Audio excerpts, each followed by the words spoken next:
The shot was meant for her. Kang Siwoo staggered backward, his hand on the bar. The most feared man in Seoul, caught off guard. Every woman in the club froze. Every single one, except her. Zara Cole. 3 months pretending he didn't exist. 3 months pouring drinks, counting tips, staying invisible. Rewind. 3 months earlier. The first time Zara walked into Venom, she made herself a promise. Stay invisible. Stay alive. Stay gone the moment trouble found her. She didn't know trouble would wear a $10,000 suit and watch her like she was the only thing in the room worth seeing. Every woman chased him. Except Zara. She didn't chase. She didn't look. She didn't care. And that made him obsessed. Venom breathed like a living thing. Bass pulsed through walls lined with black velvet. Crystal chandeliers dripped light onto bodies that swayed too close, laughed too loud, wanted too much. The air tasted like expensive perfume and bad decisions. Every corner held shadows, and every shadow held secrets. This was Gangnam's heartbeat after midnight. The place where Seoul's elite came to forget their names and remember their hungers. And at the center of it all sat Kang Siwoo. He didn't sit in the VIP section. He was the VIP section. A private booth elevated just enough to survey his kingdom, black leather curved around him like a throne. His suit cost more than most people's yearly salary. His watch caught light like a weapon. His face. Sharp jaw, full lips, eyes the color of burnt honey, belonged on magazine covers or wanted posters. Both, probably. Tonight, like every night, they came for him. A woman in red silk approached first, champagne flute in hand, smile practiced to perfection. Mr. Kang, I thought you might be thirsty. He didn't look at her. I'm not. She retreated, dignity barely intact. Another took her place. This one bolder, leaning close enough that her perfume invaded his space. My father mentioned you. He says you're looking for investors for. I'm not. Gone. A third. A fourth. Designer dresses and desperate eyes. Each one convinced she would be different. Each one dismissed with fewer words than the last. Siwoo's security team watched with practiced neutrality. They'd seen this ritual 1,000 times. Women throwing themselves at power, hoping some of it would stick to their skin. But tonight, something was different. Tonight, their boss wasn't watching the parade of beauty before him. He was watching the bar. Zara Cole moved like water through chaos. Bottles spun between her fingers. Ice cracked with precise strikes. Liquids layered in colors that shouldn't exist together, but somehow did. Her hands never stopped, never hesitated, never wasted a single motion. She wore the standard uniform, black vest, white shirt, sleeves rolled to her elbows, but somehow made it look like armor. Her locks were pulled back in a thick ponytail, silver rings glinting on fingers that created art from alcohol. Beautiful wasn't the right word. Beautiful implied softness. Zara was striking. Sharp cheekbones, full lips that rarely smiled, dark skin that glowed under the club's neon lights. But it was her eyes that stopped people. Deep brown, almost black, carrying a weight that didn't belong on someone so young. Eyes that had seen too much, survived too much. Eyes that looked at Kang Siwoo like he was furniture. He noticed her the first week. Hard not to. She was the only black woman behind his bar, the only American on his staff, the only person in his entire club who seemed genuinely unimpressed by his existence. By the second week, he started keeping count. 17 times, she walked past his booth. 0 acknowledgements. 43 customers served while he watched. 0 glances in his direction. One time, just once, their eyes almost met. She was reaching for a top-shelf bottle, and he was staring like he couldn't help himself. At the last second, her gaze slid past him, through him, like he was glass, like he was nothing. It should have annoyed him. People didn't ignore Kang Siwoo.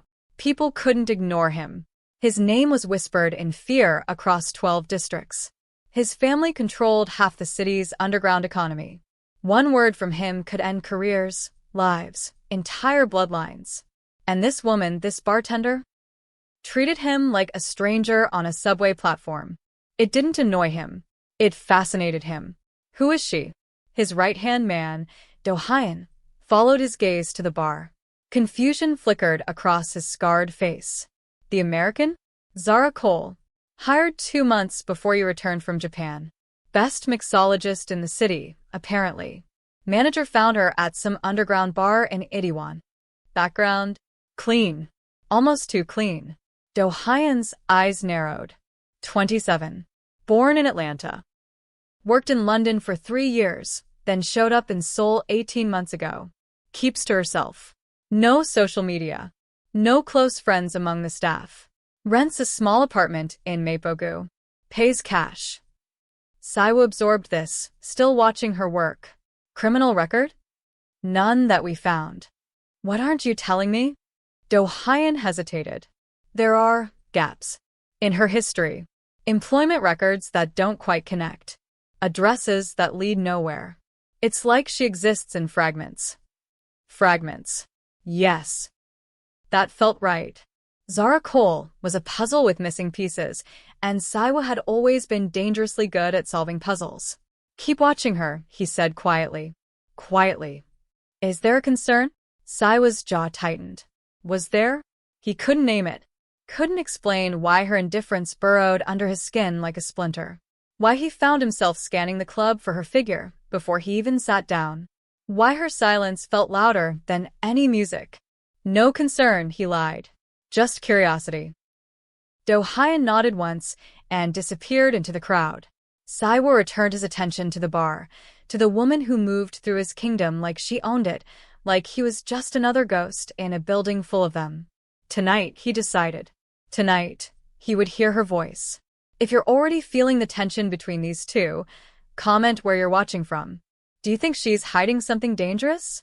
Subscribe now because what happens next changes everything.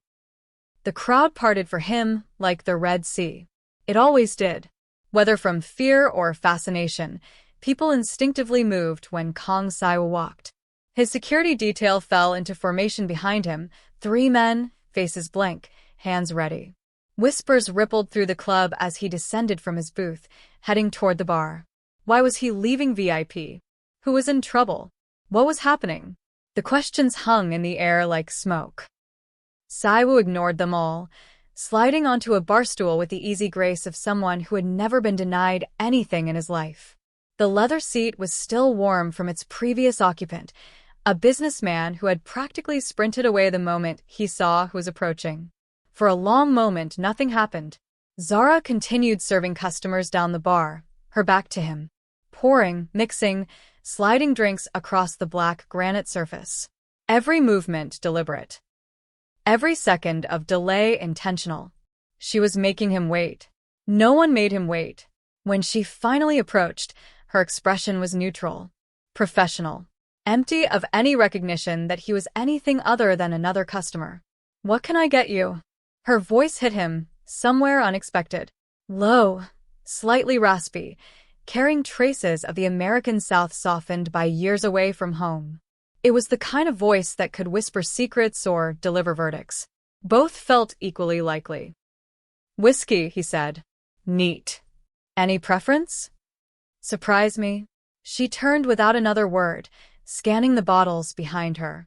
He watched her hands move, confident, unhesitating, selecting a bottle from the top shelf without even reading the label. She poured with precision, exactly 2 fingers, not a drop more or less. When she placed the glass before him, their fingers almost touched on the cool surface. Almost. Hibiki 21, she said, meeting his eyes for the first time. Japanese. Not Korean. But you strike me as someone who values quality over loyalty. Then she was gone, moving to another customer, leaving him with amber liquid and an observation that cut closer to truth than anyone had dared in years. Siwoo lifted the glass, inhaling before sipping. The whiskey was perfect. Complex, smoky, uncompromising. Just like her choice. Just like her. He stayed at the bar until closing, nursing that single drink, watching her work. She never looked at him again. Not once. But he felt her awareness of him, A subtle stiffness in her shoulders whenever he shifted, a slight pause in her movements when he signaled for his check. She knew he was watching. She just didn't care. Or maybe, he thought as he left Venom that night, she cared too much to show it. Either way, Kang Siwoo hadn't been this interested in anything in years. The pattern began the next night. Siwoo at the bar instead of his booth. Zara serving him, without ceremony. Brief exchanges that felt more like chess moves than conversation. You worked in London. For a while. Doing what? Bartending. Where? Around. She wiped the counter, not meeting his eyes. Anything else? Yes. Why Seoul? Her hand paused mid-motion, just for a heartbeat. Then she continued, voice unchanged. Why not Seoul? She moved away before he could respond, attending to a group of giggling women who shot him jealous looks. He didn't notice. His mind was stuck on that pause, that fractional hesitation before her mask slammed back into place. She was hiding something. The certainty settled into his bones. By the second week, the entire club was talking. He's obsessed with the American, servers whispered in back hallways. Maybe she's his new mistress, hostesses speculated during breaks. She must be incredible in bed. One bouncer muttered to another, earning a sharp glare from Do Hyun that silenced them instantly. Bets were placed in dark corners. How long before she ended up in his bed? How long before she disappeared? The smart money said 1 month. The cynical money said 1 week. No one bet on her resisting. No one thought she could. Meanwhile, Zara continued her routine as if nothing had changed. Arriving early, working hard, leaving immediately after her shift, declining invitations to after-hours gatherings with the staff. Her apartment remained a mystery. Her phone calls always taken in private. Her life outside Venom completely invisible. But Siwoo was patient. He had built an empire on patience. He noticed the scar on her wrist first, a thin white line peeking beneath her silver watch, visible only when she reached for top-shelf bottles. Then the way she flinched at unexpected sounds, recovering so quickly most people would miss it. The way her eyes automatically cataloged exits whenever she entered a room. These weren't bartender habits. These were survivor habits. One night, 3 weeks into his silent observation, something happened. Zara was mid-pour when her phone buzzed on the counter. She glanced at the screen, and her entire body went rigid. The bottle in her hand tilted, splashing whiskey across the bar. The glass shattered. For 3 full seconds, she stood frozen, face pale, eyes wide, hands trembling. Then she snapped back, apologizing to the customer, grabbing towels, cleaning the mess with mechanical efficiency. But the damage was done. Siwoo had seen, and when she looked up, their eyes met across the crowded bar. She knew that he'd seen. Something passed between them in that moment. Not connection, not yet, but acknowledgement. A recognition that the masks they both wore had slipped, just for a moment. Zara looked away first, but her hands didn't stop shaking for the rest of the night. After closing, Siwoo found Do Hyun in the security office. The phone call she received tonight, he said without preamble. I want to know who it was from. Do Hyun's expression remained neutral, but his eyes showed concern. Sir, surveillance on an employee without cause could. I didn't ask for your opinion. I asked for information. A long pause. Yes, sir. And Do Hyun? Siwoo turned at the door. There's something else. Men have been asking about her. Showing her photograph around Itaewon. Find out who they are. This time, Do Hyun couldn't hide his surprise. You already knew? I suspected. Siwoo's jaw tightened. Now I know. Find them before they find her. He left without explaining himself.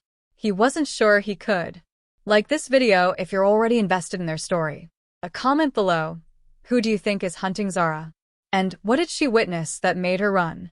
Subscribe now and turn on notifications. This obsession is about to get dangerous. The photograph reached him 3 days later. Do Hyun placed it on his desk without ceremony. A grainy image of Zara, clearly taken from a distance. She was exiting her apartment building, coffee in hand, completely unaware of being watched. 4 men, Do Hyun reported. American, based on their accents. They've been showing this around Itaewon for 2 weeks, offering money for information about her whereabouts. Siwoo studied the photograph, his expression unreadable. Who are they working for? Still investigating. But Do Hyun hesitated.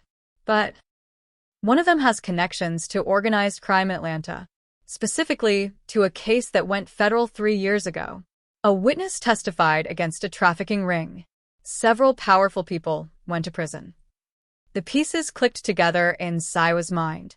And the witness? Vanished. New identity. Protection program. But protection ended. Protection ended, Do Hyun confirmed. Budget cuts, supposedly. She's been running on her own ever since. Siwoo set down the photograph, staring at Zara's captured image. This woman, this bartender who poured his whiskey and refused to meet his eyes, had taken down a trafficking ring, had faced men far more dangerous than him in a courtroom, had been running for years, surviving on nothing but instinct and luck. And now those men had found her. In his city. In his club. Something dark and protective stirred in his chest. Something that felt less like obsession and more like ownership. She didn't belong to him, he knew that. Wasn't sure he even wanted her to. But she was in his territory now. And Kang Siwoo protected what was his. Double security at Venom, he ordered. Anyone asking about her gets reported directly to me. And keep watching those men. The moment they make a move. He didn't finish the sentence. He didn't need to. Do Hyun nodded once and left. Alone, Siwoo picked up the photograph again. Studied the curve of her jaw, the wariness in her posture even in a mundane moment. This woman had seen the worst of humanity and survived. Had rebuilt her life from ashes multiple times. And she still treated him like he was ordinary. Maybe he thought that was why he couldn't look away. Because Zara Cole wasn't afraid of monsters. She'd already faced worse. He didn't tell her. Not about the photograph. Not about the men hunting her. Not about the quiet protection he'd wrapped around her like invisible armor. It wasn't altruism. Siwoo knew himself too well for that delusion. It was possession, the primal need to control his environment, to eliminate threats before they materialized. She was in his territory. Her danger was his danger. That's what he told himself, anyway. But late at night, when the club was empty and silence pressed against his temples, he wondered if he was lying. Wondered what it meant that her safety had become his obsession before her body ever could. Part 2. The collision. The night everything shattered started like any other. Venom was packed. Bodies pressed close in manufactured intimacy. Music pulsed like a collective heartbeat. Champagne flowed like water, and money changed hands in dark corners where security cameras conveniently malfunctioned. Zara worked the bar with her usual precision, hands never stopping, eyes never resting. 3 weeks since the phone call that made her drop a glass. 3 weeks of looking over her shoulder, sleeping with a knife under her pillow, planning exit routes from every room she entered. They had found her. She didn't know how. Didn't know when they'd make their move.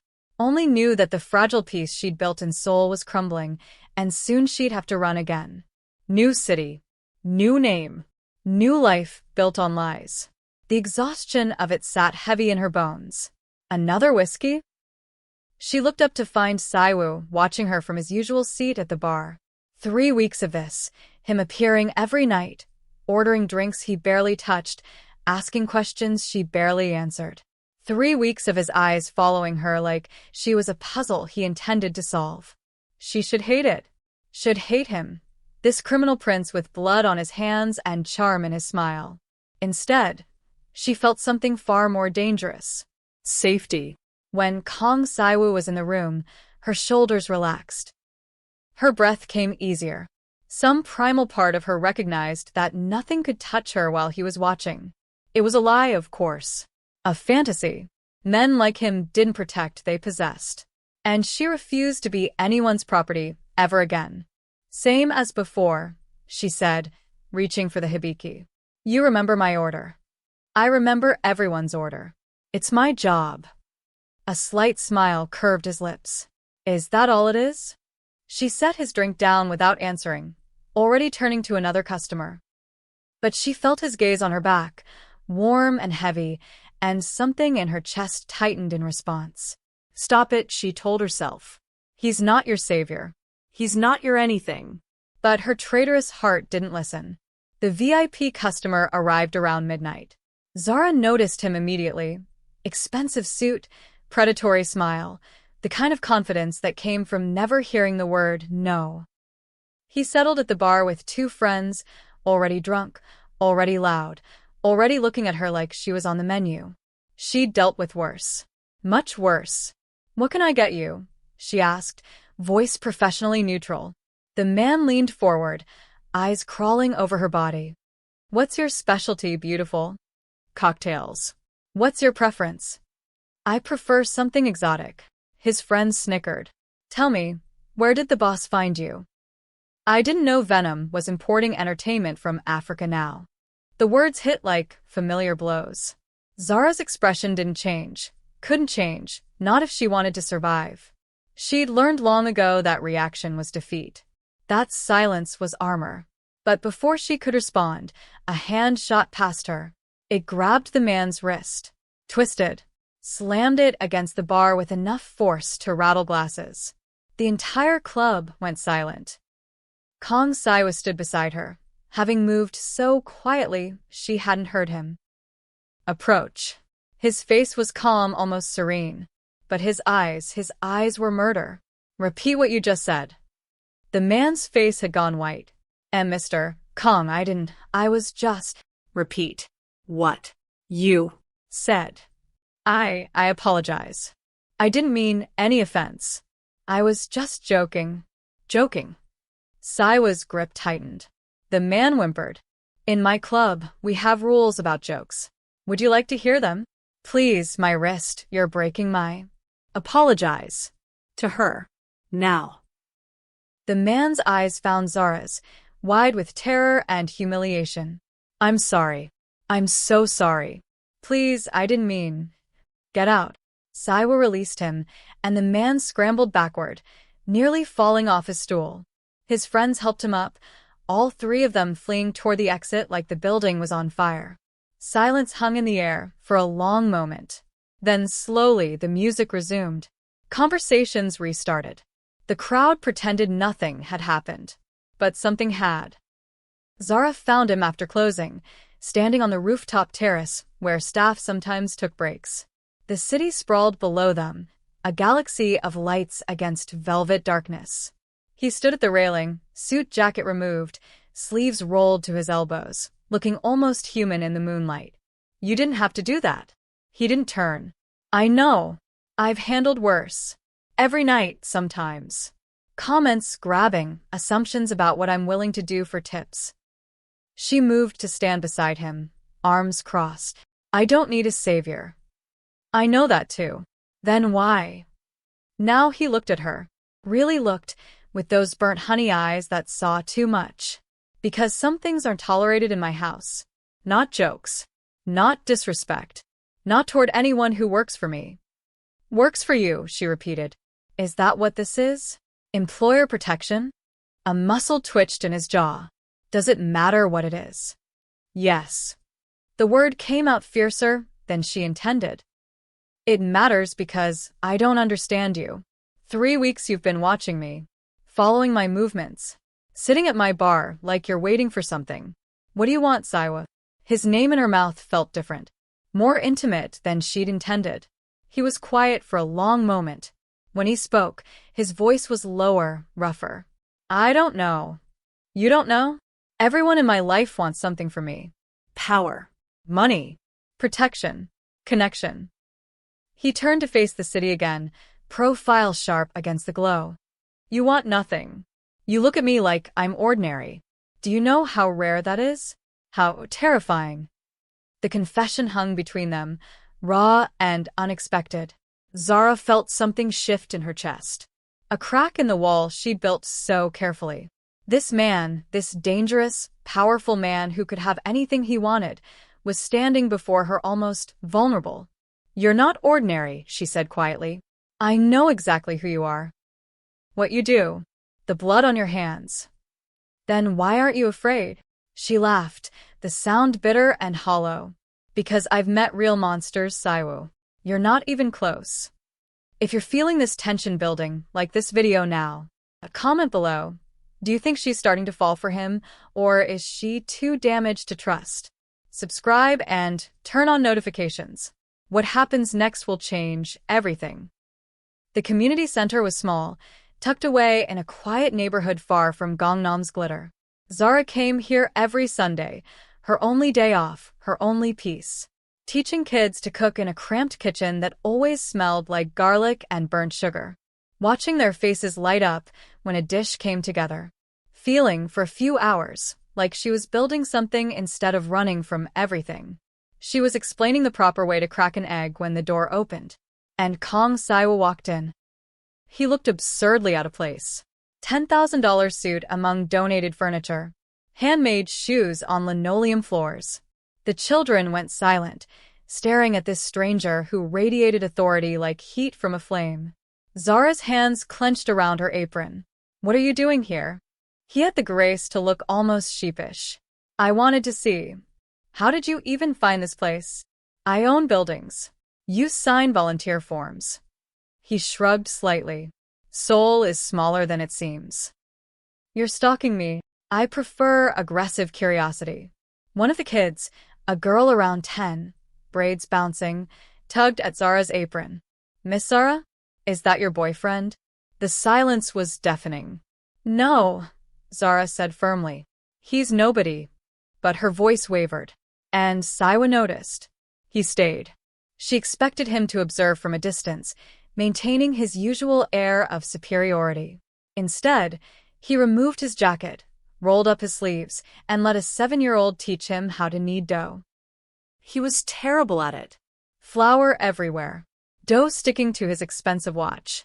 Children giggling as he tried to follow their rapid-fire Korean instructions with exaggerated confusion. And slowly, despite herself, Zara felt her anger dissolving. This wasn't the Mafia heir. This wasn't the man whose name made powerful people tremble. This was something else, someone else, glimpsed through cracks in carefully constructed armor. "You're doing it wrong," she said, moving to stand beside him. "Less pressure. Let the dough breathe." Their shoulders brushed. Neither moved away. "I'm not used to being bad at things," he admitted quietly, hands still working the dough. "Then maybe you need more practice." "At being ordinary."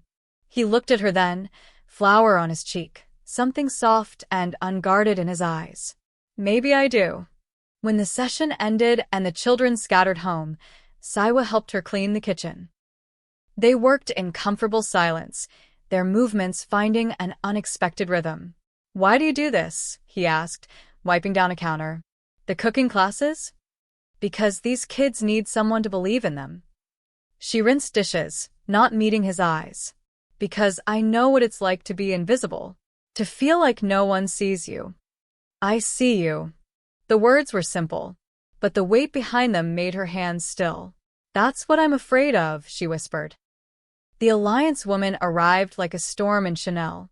Her name was Mina Park, daughter of a politician, heir to old money, and apparently, the woman Siwoo's family expected him to marry. She swept into Venom 3 nights later, trailing assistants and perfume, heading directly for his booth. Zara watched from behind the bar as Mina draped herself over Siwoo, whispering things that made the surrounding women visibly envious. They looked perfect together. Matched in beauty, in status, in the currencies that mattered in this world. Something ugly twisted in Zara's chest. "Not jealousy," she told herself. "You don't care. You can't care." But when Mina's eyes found hers across the crowded room, sharp, assessing, dismissing, Zara felt the cut of judgment. "I don't belong here. I never did." Mina appeared at the bar an hour later, diamond tennis bracelet catching light as she tapped perfect nails against the counter. "You're the one he watches." Zara continued polishing a glass.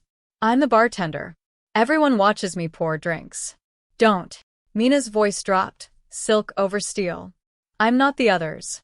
I see what's happening. The question is, do you understand your place? My place. Siwoo is easily distracted. A new toy, a pretty face, a challenge. Mina smiled, but her eyes were ice. He enjoys the chase. Once he catches you, and they all do, he discards. It's what men like him do. Zara set down the glass, meeting Mina's gaze directly. And what happens to women like you? The ones who wait around for discarded attention. The silence crackled. Mina's composure flickered, just for a moment, revealing something raw beneath the polish. Hurt, maybe. Or recognition. You think you're different.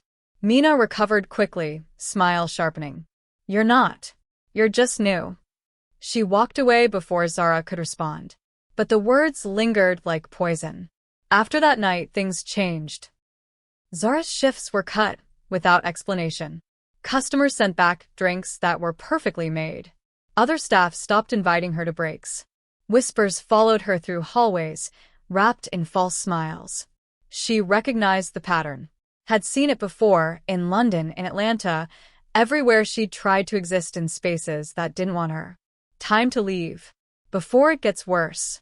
But when she started packing her apartment, hands folding clothes into a worn suitcase, something stopped her. Siwoo's voice in her head. I see you. The children at the community center, calling her name. The strange, dangerous peace she'd found in a city that should have terrified her. For the first time in years, Zara didn't want to run. And that scared her more than anything. He found her on the rooftop again. She was holding an unlit cigarette, watching it burn between her fingers without smoking it. He'd noticed the habit before. Destruction observed, not participated in. You're leaving. It wasn't a question. He always seemed to know. The universe is making it clear I'm not welcome. Mina. His jaw tightened. I'll handle her. This isn't about her. It's about me. Zara finally looked at him. I don't fit here, Siwoo. Your world, your club, your whatever this is. I'm a complication. A novelty. And when the newness wears off. Is that what you think? He stepped closer, close enough that she could feel the heat of him. That you're a novelty? Entertainment. What else would I be? The first honest thing I've encountered in years. His hand reached up, slowly, giving her time to pull away, and cupped her face. His thumb brushed her cheek, gentle as a question. Everyone in my life lies, he murmured. They smile when they hate me, agree when they think I'm wrong, tell me what I want to hear, until they find the right moment to betray me. But you've never lied. Not once. Maybe I've just been hiding better lies. Maybe. He smiled, soft and sad. But I don't think so. She should push him away. Should run, like she always ran before attachment became chains. Instead, she closed her eyes. Felt his forehead rest against hers. Breathed. Then came the night that shattered everything. Like and subscribe now if you're ready for the moment everything changes. Comment below. What do you think happens next? Who makes the first move? And will their worlds collide or destroy each other? The bullets came without warning. One moment, the club was alive with music and laughter. The next, chaos. Screams erupted as the first shot cracked through the air. Bodies surged toward exits. Glass shattered. Security drew weapons, searching for threats that moved too fast through panicked crowds. Zara dropped behind the bar, instinct taking over. She'd survived gunfights before. Atlanta had taught her that much. Stay low.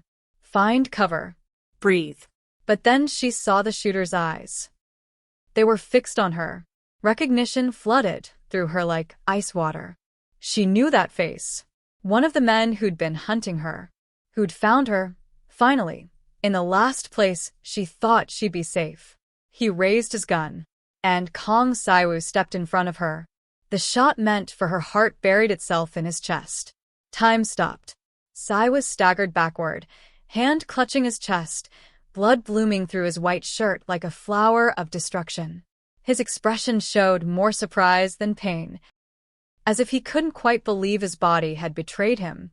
Then his security opened fire. The gunfight was brutal and brief. Within minutes, the attackers were neutralized, the club cleared, sirens approaching in the distance. But Zara saw none of it. She was on her knees beside Siwoo, pressing her hands against his wound, feeling his blood warm and sticky between her fingers. His eyes found hers, hazy with shock. "Why?" she gasped. "Why would you? I'm nobody to you." His hand found hers, grip weak but insistent. "You're the only one," he whispered. "Who's somebody?" Then his eyes fluttered closed. The hospital was a blur of fluorescent lights and antiseptic silence. Zara sat in the hallway for hours, still wearing blood-stained clothes, refusing to leave until she heard he was stable. Do-hyun stood nearby, watching her with an expression she couldn't read. "You should go," he said finally. "The people who came for you, they're not finished." "I don't care. He would want you safe." "He doesn't get to decide that." Her voice cracked. "He doesn't get to throw himself in front of bullets for me and then tell me what to do." Do-hyun was quiet for a long moment. Then, surprisingly, he almost smiled. "No," he agreed. "He doesn't. But he'll try anyway. It's who he is." When the doctor finally emerged, announcing that Siwoo would survive, Zara let herself breathe for the first time in hours. Then she made a decision. She was gone by morning. A letter left on his hospital bed. 3 paragraphs that said everything and nothing. "I can't be the reason you get hurt. I can't owe someone my life again. Please don't look for me." Siwoo read it 3 times, hands trembling with rage, and something that felt too much like grief. She had chosen to run. Again. Chosen solitude over safety. Chosen loneliness over the complication of him. He should chase her. His resources were limitless. He could find her within hours. Instead, he set down the letter, and for the first time in his life, respected a boundary he didn't want to respect. But he didn't leave her unprotected. Quietly, invisibly, he reached across oceans. The men who had hunted her dismantled. The organization that had put a price on her head destroyed. Every threat to her existence, eliminated one by one, until her past was nothing but ashes. He gave her the one thing she'd always wanted. Freedom, even if it cost him everything. 6 months later. Seoul in winter, cold, crystalline, beautiful. Siwoo walked its streets like a ghost, power intact but purpose hollow. His empire continued. Blood and business, deals and debts. Everything the same. Except him. Then the invitation arrived. Small, elegant, embossed lettering on cream paper. "You are cordially invited to the opening of Solace, a cocktail experience by Naomi Brooks." Naomi Brooks. Her real name. The one she'd hidden for years. She had stopped running. The bar was small, tucked into a quiet Yeonam-dong side street. Siwoo stood outside for a long time, uncertainty keeping him frozen. Through the window, he could see warm wood, soft lighting, a space that felt like a deep breath after years of holding. And there she was, behind the bar but different now. Authority in every movement, peace in her posture. She was laughing at something a customer said, and the sound, even through glass, made his chest ache. She had built this. Without him. Despite him. She had survived. He almost walked away. But then she looked up. And through the crowded room, her eyes found his. Recognition. Surprise. Something else, something that looked like hope. She nodded once. An invitation. He walked inside. "You found me." "You sent an invitation. To the bar. Not to you specifically. And yet I'm here." She studied him, really looked, seeing the changes 6 months had carved. He was leaner, quieter, the sharp edges softened by something that might have been grief. "You look tired," she said. "I haven't been sleeping well." "Why not?" "I think you know." Silence stretched between them, but different now. Not tense, just heavy with everything unsaid. "The men who were hunting me," she said finally. "They stopped. All of them. The organization collapsed. Someone destroyed it completely. I heard." "Was it you?" He met her eyes. "Didn't lie. Does it matter?" "Yes." Her voice trembled. Because I didn't ask you to fight my battles. Didn't want to owe. You don't owe me anything. He leaned forward, voice low and fierce. That's not why I did it. I didn't do it for repayment. I did it because… He stopped, struggling. Because you deserve to stop running. Even if you never wanted to see me again. Her eyes glistened. Siwoo. I'm not asking for anything, he continued. I needed you to know. The world you were afraid of, it can't touch you anymore. You're free, Naomi. Truly free. Her name, her real name in his mouth. It meant everything. She poured 2 drinks. Whiskey. The same hibiki she'd served him that first night. Slid one across the bar. I don't want to owe you, she said softly. But I think I want to know you. The real you. Not the Mafia heir. Not the man everyone fears. Just you. He lifted the glass. That might be dangerous. I'm familiar with dangerous. A small smile curved her lips. And I'm done running from things that scare me. Their glasses touched. The sound rang like a beginning. They talked until closing. Then after. About everything. About nothing. About the scars they carried and the futures they feared. About what it meant to want something pure in worlds built on corruption. When dawn painted the sky pink and gold, Siwoo finally stood to leave. This isn't love, she said from behind the bar. I don't know what this is. Neither do I. It might destroy us both. It might. She was quiet for a moment. Then, same time tomorrow? Something cracked open in his chest. Something that felt like hope. Same time tomorrow, he agreed.